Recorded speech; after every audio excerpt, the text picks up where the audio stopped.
আসসালামু আলাইকুম। সবাই কেমন আছেন? আল্লাহর রহমতে ভালো আছি।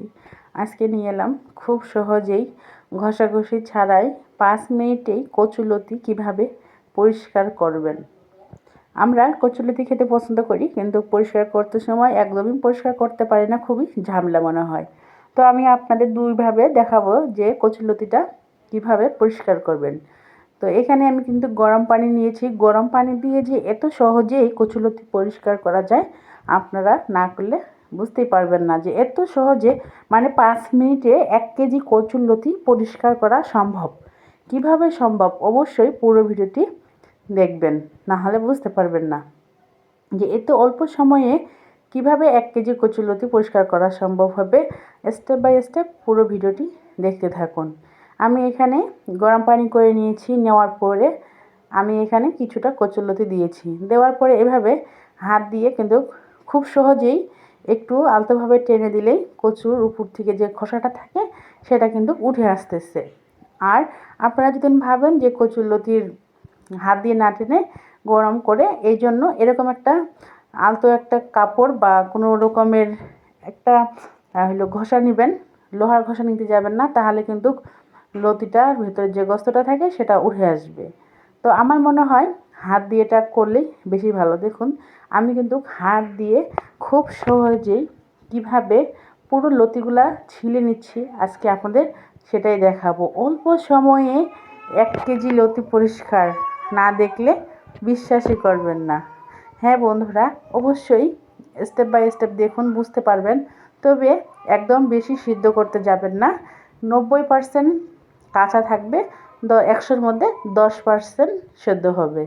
তাহলেই উপর থেকে খুব সহজেই যে ছালটা থাকে লতির উপরে, সেটা কিন্তু অনায়াসেই এরকম উঠে আসবে। হাত দিয়ে এরকম হাত দিয়ে এইভাবে একটু আস্তে করে টেনে দিলেই কিন্তু ছালগুলা অনায়াসে উঠে আসতেছে। দেখুন বন্ধুরা, এত মানে খুব সুন্দরভাবে ছালগুলা কিভাবে উঠে আসতেছে দেখে কিন্তু বুঝতে পেরেছেন। যারা কচুলতি পছন্দ করেন, কিন্তু ছিলাটা এত পরিমাণ বিরক্ত লাগে যে কচুলতি খাওয়া আর পছন্দ দুইটার মাঝে পড়ে যান। তো আজকের রেসিপিটি, শুধু ভিডিওটি আপনারা অবশ্যই দেখলে উপকৃত হবেন। তাই পুরো ভিডিওটি অবশ্যই দেখবেন। আশা করতেছি আজকের পুরো ভিডিওটা দেখলে আপনিও উপকারিত হবেন। আমি দেখুন খুব সহজে কীভাবেই হাত দিয়ে কিন্তু টেনে টেনে লতিগুলো পরিষ্কার করে নিচ্ছি অনায়াসে। তাই আপনারাও ঠিক এভাবেই পরিষ্কার করে নিন, তাহলে দেখবেন যে খুব তাড়াতাড়ি কচুলতিগুলো অনায়াসে পরিষ্কার হয়ে যাবে। তো দেখুন আমি কতটা তাড়াতাড়ি কিন্তু লতিগুলা পরিষ্কার করে নিচ্ছি।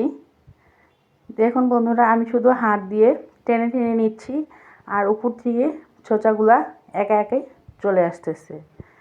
অনেকে কেটে বা ঘষে পরিষ্কার করতে অনেকটা টাইম লেগে যায়।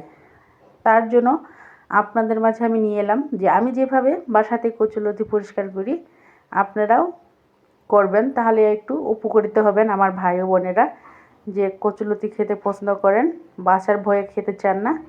তার জন্য আজকের ভিডিওটি আপনাদের জন্য নিয়ে এলাম যে ৫ মিনিটেও ঘষাঘষি কাটাকাটি না করেই কীভাবে কচুলতিগুলা পরিষ্কার করবেন। দেখুন কিভাবে অনায়াসেই এত সুন্দরভাবে কচুলতিগুলো পরিষ্কার করা হচ্ছে, আপনি না করলে বুঝতেই পারবেন না। আশা করি আজকের এই কচুলতির ভিডিওটি আপনাদের অবশ্যই ভালো লাগবে। দেখুন বন্ধুরা, কচুলতিগুলো কিন্তু খুব সহজেই আমার পরিষ্কার করা কমপ্লিট হয়ে গেছে। এখন আমি কচুলতিগুলো একে একে উঠিয়ে কেটে নেব। তো দেখুন আমি কিন্তু এতটা সহজেই, মানে ৫ মিনিটে কিভাবে কচুলতিগুলো পরিষ্কার করে নিছি, তা হয়তো বা আপনারা না করলে বুঝতেই পারবেন না যে এটা কিভাবে সম্ভব। একটা অবিশ্বাস্য ঘটনা। আসলেই সত্যি যে কচুলতিটা বাছতে গেলে খুবই ভেজাল মনে হয়, কিন্তু আমি যে গরম পানি করে কচুলতিটা পরিষ্কার করেছি, এটা কিন্তু একদমই ভেজাল নয়। অল্প কিছু সময়ের মধ্যেই কিন্তু খুব সুন্দরভাবে কচুলতিটা পরিষ্কার হয়ে যায়। তো দেখুন বন্ধুরা, আমি কিন্তু কচুলতিগুলো সব বেছে পরিষ্কার করে নিয়েছি।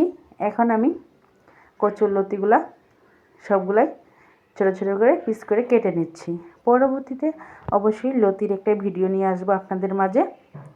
আশা করি আজকের ভিডিওটি আপনাদের ভালো লাগবে আর অবশ্যই রেসপন্স করবেন। এরকম নতুন নতুন ভিডিও পেতে চাইলে অবশ্যই আমার চ্যানেলকে সাবস্ক্রাইব করবেন। রমণী রান্নাঘর ব্লগ চ্যানেলের পাশে থাকবেন এরকম নতুন নতুন রেসিপি পেতে। আর চ্যানেলটি যারা নতুন আছেন এখনও সাবস্ক্রাইব করেনি অবশ্যই সাবস্ক্রাইব করবেন। আমার ভাই ও বোনেরা আপনাদের সুন্দর সুন্দর কমেন্ট আমার খুবই ভালো লাগে। সব সময় যেমন পাশে ছিলেন আগামী দিনেও পাশে থাকবেন ইনশাল্লাহ। একে অপরের পাশে থেকে এগিয়ে যাব। তো আপনাদের গঠনমূলক কমেন্ট খুব ভালো লাগে। তো আজকের মতো এখানে বিদায় নিচ্ছি। আল্লাহ হাফেজ। আসসালামু আলাইকুম।